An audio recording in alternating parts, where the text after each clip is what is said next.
भारत को अमेरिका में बड़ी सफलता मिली है। मुंबई हमले के आतंकी तहव्वुर राणा को जल्द भारत लाया जाएगा। 26/11 हमले में शामिल राणा के प्रत्यर्पण के लिए अमेरिका की तरफ हरी झंडी दे दी गई है।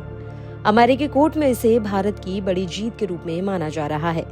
अगस्त 2024 में अमेरिकी कोर्ट ने भारत अमेरिका प्रत्यर्पण संधि के तहत राणा को भारत भेजने का आदेश दिया था, जिसके बाद अब उसे भारत वापस लाया जा रहा है। भारत की प्रत्यर्पण मुहिम को तेज करते हुए अमेरिकी कोर्ट के फैसले के बाद भारत ने राणा को सौंपने की प्रक्रिया में तेजी लाई थी। इस मामले में राणा पर डेविड हेडली की मदद का गंभीर आरोप है। तहव्वुर राणा ने हमले के मास्टरमाइंड डेविड कोलमैन हेडली को मुंबई में ठिकानों की रेकी में मदद की थी। भारत को 26/11 के हमले में ठिकानों की रेकी का सबूत मिला है। भारत ने अमेरिकी कोर्ट में इसके मजबूत सबूत पेश किए हैं। इनमें राणा के ज्यादा शामिल होने का सबूत मिला। अमेरिकी कोर्ट में नॉन BIS इडेम का अपवाद लागू नहीं होगा। अमेरिकी कोर्ट ने माना कि राणा पर भारत में लगे आरोप अलग हैं, इसलिए ये नियम उस पर लागू नहीं होगा। अमेरिकी कोर्ट में पेश किए गए सभी सबूत के बाद राणा की याचिका को खारिज कर दिया गया है। राणा ने प्रत्यर्पण को रोकने के लिए अर्जी दाखिल की थी, जिसे अमेरिकी कोर्ट ने खारिज कर दिया। 2009 में अमेरिका के शिकागो शहर से राणा को गिरफ्तार किया गया था। FBI ने उसे हमले के 1 साल बाद पाकिस्तान समर्थित नेटवर्क का हिस्सा होने के आरोप में पकड़ा था। राणा पर ISI और लश्कर-ए-तैयबा से जुड़े होने का आरोप भी लगाया गया है। सबूतों के मुताबिक राणा पाकिस्तान की खुफिया एजेंसी ISI और आतंकी संगठन लश्कर-ए-तैयबा का ऑपरेटिव बताया गया है।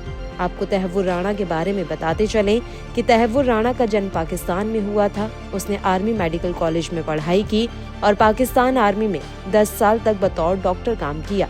बाद में उसने नौकरी छोड़ दी।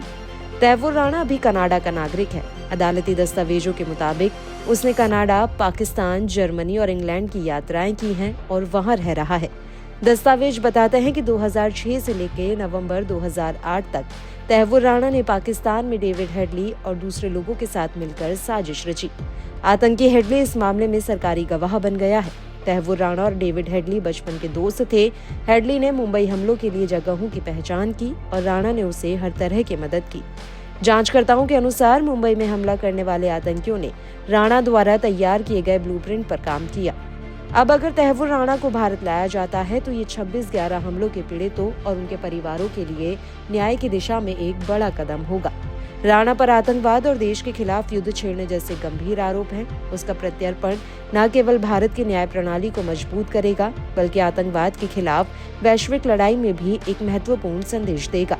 तहव्वुर राणा का प्रत्यर्पण भारत के लिए एक बड़ी सफलता होगी। ये कदम न केवल 26/11 हमलों के मास्टरमाइंड्स को सजा दिलाने की दिशा में मदद करेगा, बल्कि आतंकवाद के खिलाफ भारत की प्रतिबद्धता को भी मजबूत करेगा।